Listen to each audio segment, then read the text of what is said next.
ஓம் முருகா போற்றி, கந்தா போற்றி, கடம்பா போற்றி, கதிர்வேலா போற்றி. என் செல்ல பிள்ளையே, உன் கஷ்டத்திற்கு இன்றுதான் கடைசி நாள். பழனி முருகனை நம்பினால் இதை 2 நிமிடம் கேள். இதோ உனக்காக ஒரு நல்ல செய்தியோடு காத்திருந்தேன். உன்னை பிரிந்து போனவர்கள் யாராக இருந்தாலும் தன் தவறை உணர்ந்து உன்னிடம் திரும்பி வருவார்கள். அவர்களை நான் வர வைப்பேன். உன்னை போன்ற சிறந்த பக்தனை ஒருபோதும் நான் தோற்றுப்போக விட மாட்டேன். உன் வாழ்வில் ஒரு சில தடைகளை தாண்டி வெளியே வந்து விட்டாய். இனிமேல் மன நிம்மதியுடன் நீ விரும்பிய வாழ்க்கையை வாழப்போகின்றாய். ஆம் பிள்ளையே, இதோ நீ காணும் கனவுகளையும் உன் ஆசைகளையும் நான் நன்கு அறிவேன். என் முருகப்பெருமான் என்னை கைவிட்டு விட்டார் என நீ கவலைப்படுவதையும் நான் நன்கு அறிவேன்.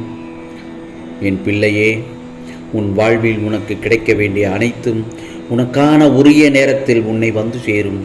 அப்போது நீ என்னை உணர்ந்து கொள்வாய். உன் வாழ்வில் உனக்கு கிடைக்க வேண்டிய அனைத்தும் உனக்கான உரிய நேரத்தில் உன்னை வந்து சேரும்.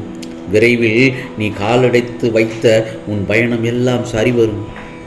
நீ எந்த இலக்கோடு உன் காலடியை எடுத்து வைத்தாயோ அந்த இலக்கை நிச்சயமாக வெற்றியுடன் அடைவாய். நீ இது முருகப்பெருமானின் அருள் வாக்கு. உனக்கு முன்பாக சென்று நீ செல்லும் இடத்தில் சில தடைகளை சரி செய்து விட்டேன்.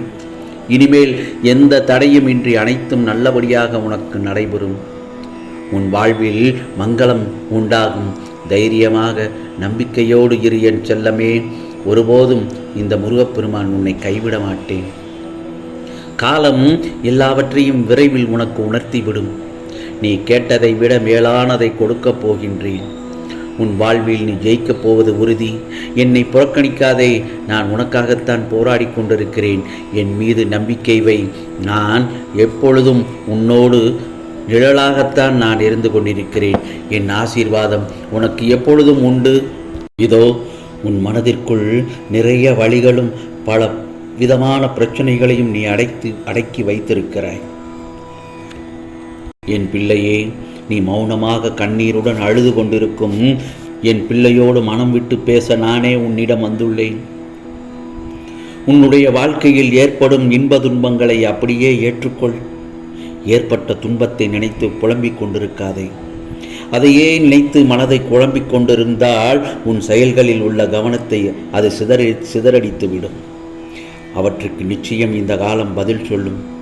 நேரமும் கட்டாயத்தின் நான் இந்த காலம் பதில் சொல்லக்கூடிய நேரமும் காலம் கட்டாயம் வந்துவிட்டது உனக்கு. இந்த உலக நியதிப்படி தக்க சமயத்தில் உனக்கு துரோகம் செய்தவர்களுக்கும் உனக்கு வழிகளை ஏற்படுத்தியவர்களுக்கும் நான் தக்க பாடம் புகட்டுவேன். எப்படிப்பட்ட சிக்கலில் இருந்து உன்னை வெளியே கொண்டு வருவேன். பயம், கவலை, விரக்தி இவையெல்லாம் உன்னை ஆக்கிரமித்து கொள்ளாமல் இரு. இது என்றைக்குமே உன் வளர்ச்சிக்கு தடையாக இருக்கும். தோல்வி ஏற்படுகிறது என்று கவலைப்படாதே. நிச்சயம் அவற்றிலிருந்து வெற்றி பெறுவாய். நீ உன் லட்சியத்தில் கவனமாக தொடர்ந்து முன்னேறிக்கொண்டே இரு. உன் கடமையில் கண்ணும் கருத்துமாக தொடர்ந்து செய். பிரச்சனையில் சிக்கிக்கொள்ளாமல் வழிவகுக்க முயற்சி எடு. சற்று நீ விழிப்புணர்வாகவே மட்டும்தான் இருக்க வேண்டும். மற்றதை உன் முருகப்பெருமான் நான் பார்த்து கொள்கிறேன். உன் வாழ்க்கையில் நடக்க வேண்டியதை நான் பார்த்து கொள்கிறேன். மேலும் ஏமாந்து விட்டோமே பலரிடம் என்ற மனவேதனையில் உன் விழிகள் உறங்க மறுக்கிறது. இனி நான் என்ன செய்ய போகிறேன், யாரைத்தான் நம்புவது என்ற உன் புலம்பல்கள் எனக்கு புரிகிறது. உன்னை அழ வைத்தவர்களின் நிலைமையை உன் கண்முன்னே தெரியப்படுத்தினேன். இப்போ இதை கேட்டுவிட்டு நிம்மதியாக தூங்கு. இப்போதெல்லாம் துரோகிக்கப்பட்டு விட்டோமே, நம்பி ஏமாந்து விட்டோமே என்ற உன் மனக்குமுறல்கள் தான் உன் தூக்கத்தை கெடுத்து கொண்டிருக்கிறது. நம்பி ஏமாந்த நீ இவ்வாறு புலம்பிக் கொண்டிருக்கும் போது உன்னை நம்ப வைத்து ஏமாற்றி அழ வைத்தவர்கள் எந்தவித குற்ற உணர்வும் இல்லாமல் சாதாரணமாகவும் சந்தோஷமாகவும் வாழ்வது இன்னும் உன் மன அமைதியை குழப்பிக் கொண்டிருக்கிறது. நான் சொல்வது சரிதானே? ஆனால் ஒன்று மட்டும் தெரிஞ்சுக்கோ. ஒருவன் செய்யும் நல்லவையும் கெட்டவையும் அவன் கணக்கில் உடனே எழுதப்பட்டுவிடும். அது பாவமாகவும் புண்ணியமாகவும் அவன் கணக்கில் சேர்ந்துவிடும். இதோ அவன் செய்த வினைகள் மீண்டும் அவனிடம் வந்து சேர தயாராக இருக்கும் அந்த நேரத்தில். ஆனால் அது அவனிடம் வந்து சேர சரியான கால நேரத்தை பார்த்து கொண்டிருக்கும். கெட்ட நேரம் என்ற சூழ்நிலை வரும்போது அவன் கர்ம வினைகளை அனுபவித்தே ஆக வேண்டும். ஆம், அந்த கர்ம வினைகளை அவன் அனுபவித்தே ஆக வேண்டும் என்ற காலங்கள் வரும்போது அவன் செய்த அத்தனை பாவங்களும் கழுத்தை நெரிக்க துவங்கும். அவனுடைய கர்ம வினைகள் எல்லாம் அவனை மூழ்கடிக்கும். கர்ம வினைகளின் எதிர்பலன்கள் அனுபவிக்கும் அந்த தருணத்தில்தான் பலர் மனம் திருந்தி தான் செய்த தவறை உணர்வார்கள். தான் செய்த பாவங்களில் தானே சிக்கி தவிக்கும் போதுதான் அந்த பாவங்களுக்கான பரிகாரங்களையும் மன்னிப்புகளையும் கோரி அலைவார்கள். அப்படியாகத்தான் உன்னை ஏமாற்றி சென்றவர்களும் உனக்கு துரோகம் இழைத்தவர்களும் அவர்களுக்கான கால நேரம் வரும்போது அவர்கள் செய்தவற்றை எல்லாம் உணர்ந்து உன்னிடம் மன்னிப்பு கோர தேடி அலைவார்கள். பாவங்கள் ஒருவனுக்காக காத்திருப்பது போலவே நீ செய்த புண்ணியங்களும் கால நேரம் வரை காத்து கொண்டுதான் இருக்கும்.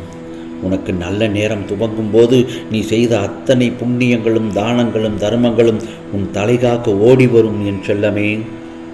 ஆகவேதான் நான் சொல்வது என்னவென்றால், சோதிப்பது காலமாக இருந்தாலும் சாதிப்பது நீயாகத்தான் இருக்க வேண்டும். உன்னிடம் திறமைகள் கொட்டி கிடந்தாலும் வெற்றிகளை பெற நீ துடித்து கொண்டிருந்தாலும் சில தடைகள் உன் வேகத்தை குறைக்கிறது. ஆகவே கர்ம வினையினால் வரக்கூடிய தடைகளை நிச்சயமாக உன் பழனி முருகன் முறியடிப்பேன். தைரியமாக இரு என் பிள்ளையே. இன்று உன்னை ஏமாற்றிவிட்டேன் என்று புலம்புகிறாய். உன்னை நான் ஏமாற்றவில்லை. நீ போலியான உறவுகளை நிஜம் என்று நினைத்து நம்பிக்கொண்டிருந்தாய். அதனால்தான் உன்னை காப்பாற்ற நினைத்தேன். அவர்கள் உன்னை விட்டு விலகுவதற்கு சில விஷயங்களை செய்தேன். ஒன்று மட்டும் நல்லா தெரிஞ்சுக்கோ, அதை நீ புரிந்திருப்பாய் என்று நினைக்கின்றேன். அவர்களுடன் தேவையற்று பயணித்து விட்டோம் என்று உணர்கிறாய் அல்லவா? இனி அப்படிப்பட்ட உறவுகளுடன் உன் நேரத்தை வீணடிப்பதற்கு முன்பு சுதாரித்துக்கொள் என் பிள்ளையே. எந்த செயலை செய்தாலும் எடுத்தோம் கவிழ்த்தோம் என்று செய்ய வேண்டாம். அப்படி செய்தால் நிம்மதியும் அரைகுறையாகத்தான் இருக்கும். எந்த காரியத்தை செய்தாலும் முழு மனதோடு செய். கண்டிப்பாக அதில் வெற்றி பெற முடியும். அதே போலத்தான் எந்த வேலையை யாரிடம் கொடுத்தால் வேலை நன்றாக நடக்கும் என தெரிந்து அவர்களிடம் கொடு. யாரிடமும் உன்னுடைய வேலைகளை பகிர்ந்து கொள்ள வேண்டாம் என்றுதான் நான் சொல்கிறேன். நீ உன்னுடைய வேலைகளை நீயாக தனியாக செய்தால் அதில் நல்லது கெட்டது தெரிந்து அதை வெற்றியுடன் செய்து முடிப்பாய். நீ விரும்பும் லட்சியத்தில் வெற்றி கிடைக்கும் வரை ஓயக்கூடாது என்ற உறுதி நெஞ்சில் நிலைத்திருக்க வேண்டும். அப்போதுதான் உன்னால் சுடர்விட்டு பிரகாசிக்க முடியும். யார் உன்னை என்ன வசைபாடினாலும் அது உன்னை நிச்சயமாக தீண்டாது. தீண்டவும் விடமாட்டேன். அதற்கான பலனை அவர்கள் சந்திப்பார்கள். ஆகவே உனக்கானது எல்லாம் நல்லதுதான் நடக்கும். ஓம் முருகா போற்றி, கந்தா போற்றி, கடம்பா போற்றி, கதிர்வேலா போற்றி. ஓம் சரவண பவ. ஓம் சரவண பவ. ஓம் சரவண பவ.